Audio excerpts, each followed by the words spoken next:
The R. Kelly situation is sensitive and it's unfortunate. You are welcome to yet another episode of HN What's Your Say?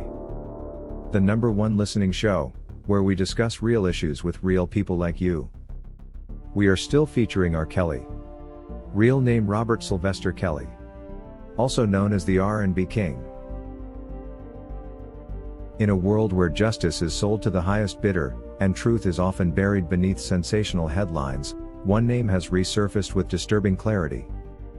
R. Kelly, who doubles as the R&B King, is currently shackled by controversy, isolated and nearly erased. But what if there's more to this story than the media has told you?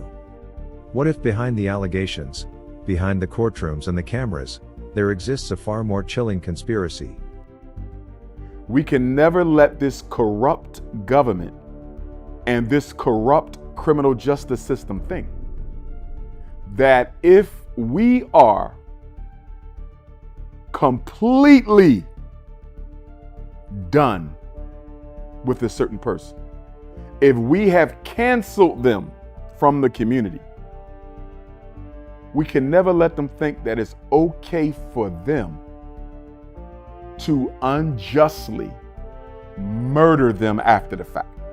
Dr. Umar Johnson, an unapologetic Pan-Africanist and vocal defender of Black liberation, recently sat down for what many are calling one of the most revealing and disturbing interviews of the decade. Known for his fearless approach to calling out injustice wherever it lurks, Umar spoke plainly. What he said has, however, shaken even the most cynical observers to their core. He didn't mince words. He painted a terrifying picture, one involving not just systemic racism and judicial misconduct, but an active and ongoing assassination campaign targeting influential Black men who threaten the monopoly of the corporate powers that run the music industry like a modern-day cartel. Yes. You heard that right. In Umar's words, they've been doing this for years. Kill the artist, steal the catalog, and silence the truth. According to him, names like Michael Jackson, Prince, and Sam Cooke were not just victims of fame. They were hunted, discredited, and eventually eliminated. Their crime? Breaking the mold. Refusing to play the puppet. Challenging the giants. And now that same playbook seems to be unraveling yet again. This time the target is Robert Sylvester Kelly. In the murky world of incarceration, it's easy for the public to forget the humanity of those behind bars. But what if the prison walls are not just for confinement but for cover? A cover for sinister activities hidden from the public eye. Dr. Umar has now come forward with an alarming revelation. One that demands investigation, outrage, and immediate public scrutiny. According to Umar, R. Kelly, already weakened by months of isolation and mental deterioration, was recently overdosed on his prescribed antidepressants. Not by accident. Not by a slip-up. But by a prison nurse. One who, based on witness testimony, may have been instructed or incentivized to do so. Not just negligence. Not medical mismanagement. A calculated and deliberate attempt to chemically neutralize a man already in chains. An assassination attempt on him hidden behind the sterile veil of healthcare. And this wasn't the first threat on his life. But it was perhaps the closest call yet. Doctors at Duke University Hospital, where he was rushed under emergency circumstances, diagnosed blood clots in both his lungs and legs, potentially fatal without immediate intervention. But what happened next shocked even the most hardened law enforcement veterans. Gunmen, dressed in what appeared to be federal security uniforms, entered the facility and smuggled R. Kelly out. Yes. R. Kelly was abducted out of a hospital by men with guns disguised as guards before his recommended life-saving treatment could be administered. And to this day, there has been no official statement from Duke. No media coverage. No investigative report. Total silence.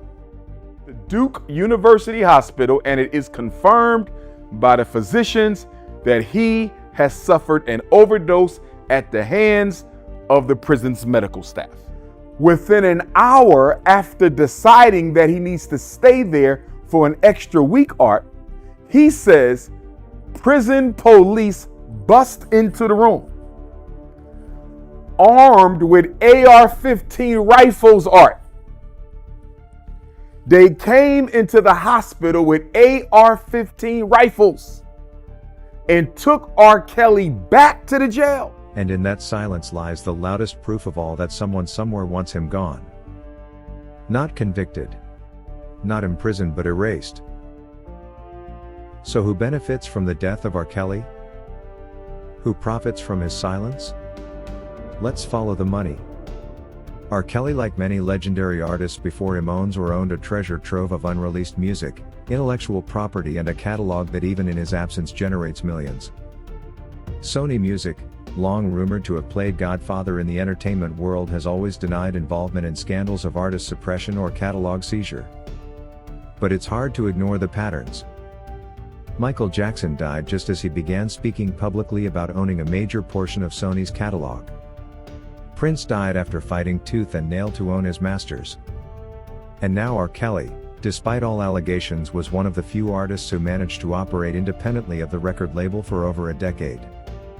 An independent artist. Successful and untouchable by industry puppeteers. That alone is a threat.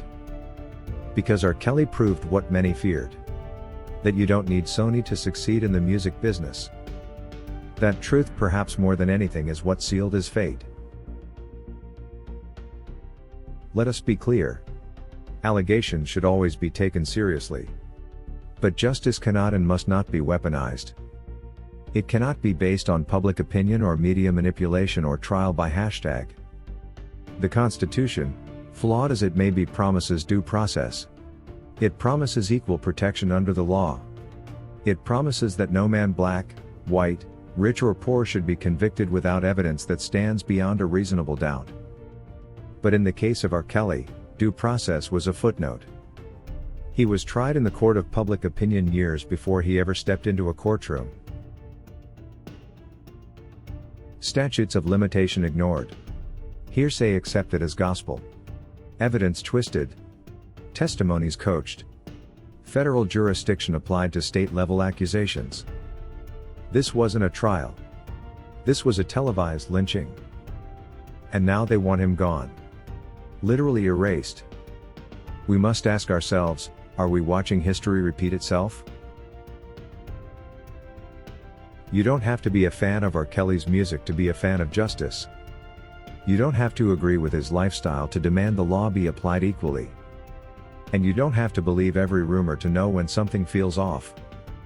Dr. Umar said it best, "We will not watch R. Kelly be killed while we sit on the sidelines and do nothing." This is no longer about celebrity.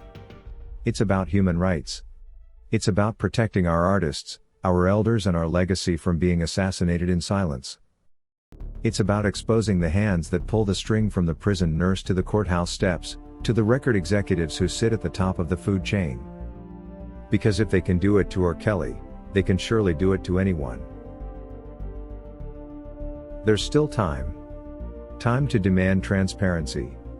Time to raise our voices. Time to question the narrative. Time to protect the ones they want us to forget. Share this video. Stand up and speak up. Don't let Robert Sylvester Kelly become the next name we hashtag too late. That is all we had for you today on HN What's Your Say. To keep updated whenever we post a new video, subscribe to this channel now. Also remember to hit the bell icon and enable notifications. And feel free to share your opinions with us in the comment section below, and let us know if you would like us to publish your views in our next release. We value all our subscribers' opinions.